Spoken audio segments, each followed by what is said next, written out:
Hi, I'm Kathleen Warren, photo encaustic artist, longtime photographer, and several years ago I started combining my photographs with encaustic wax. So this is a work in progress, photograph of the young women over here, lots of wax and flowers and things. When I was first getting started, and you may encounter this, so I want to relay your fears. I had a lot of fear messages about how dangerous this medium could be. So I'm going to give you some safety tips. Be safe, but don't be afraid, and start creating.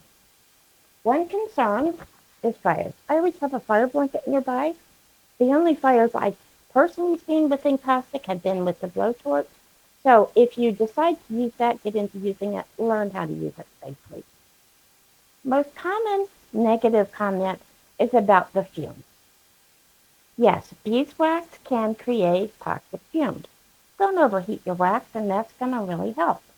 You should have good ventilation, so you can't see it in this room, but I have a good airflow across here, and that helps to move the air and get rid of any fumes and dissipate them. Biggest thing is don't make those toxic fumes in the first place. Don't overheat your wax.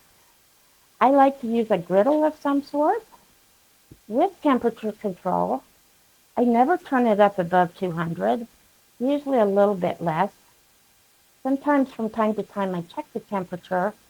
That's not during a session. That's like every week maybe. And I like the temperature of my wax to be 180, 185. May melt slower, but it's a lot safer. The fumes are going to stay right here. So you might put an exhaust fan here, which is I do in my working studio. The other concern would be burns.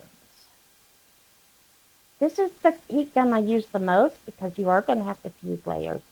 The metal part here stays hot. Be aware of that. I recommend you not sit it like this because you're going to bump it. And in my working studio, I actually have a separate table for that. I've started using this craft heat gun more. The metal tip is encased in plastic, so you're not going to get burned. And the stand is a lot more useful. It just doesn't cover as much area. Using heated tools like the stylus, don't put your finger on it. You know not to do that, but sometimes we forget because we're into our process. So with a few safety considerations, respect the process. Don't be afraid of it. And when you're not afraid of it, start creating.